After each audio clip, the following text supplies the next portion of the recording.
there were some significant education reforms that were passed during this last legislative session, and it wasn't just throwing money at the educational process. It was with responsibility and accountability. There'll be third-party people that are reviewing the funds that are given to schools to make sure that they're used the way they're supposed to be used, that there's not the the waste and sometimes the misuse of those funds, not always intentional, but sometimes to make sure that those funds are being accounted for correctly and appropriately. Let's talk more about the oversight.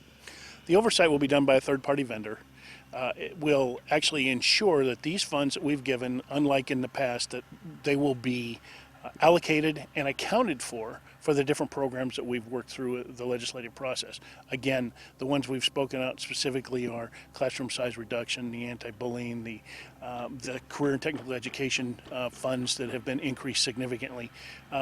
Rural schools face challenges that sometimes urban schools do not, taking that into accountability and making sure that those funds are spent in the most efficient way they possibly can be. What is the struggle that rural communities have that the urban ones don't? Well, Nye County specifically has transportation challenges.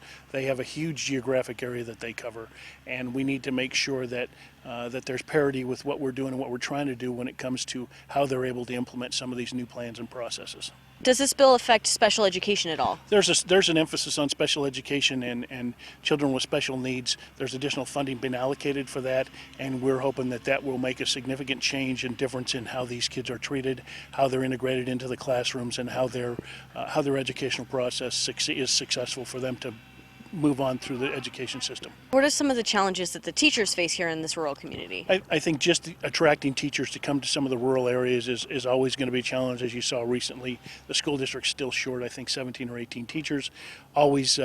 Always trying to recruit teachers for these processes and these programs, I think, is a challenge for any rural school district, especially this one. So just another reason we make Pahrump more attractive in Nye County School District, more attractive to these folks to come here and teach and teach our students. And what about special needs? I know special needs teachers are even more difficult to find, especially in communities like this. How are you going to try and make it more attractive for them? I think we work with the schools that are turning out the teachers. I know that there's a recruitment process that the Nye County School District does to make sure that they're picking up the right teachers. They go to a lot of different events to make sure that they're able to recruit. And I think as we turn out more of those special education teachers, and teachers see that they want to be providing that service within the community, within the district, I think they'll get that necessary education to do that.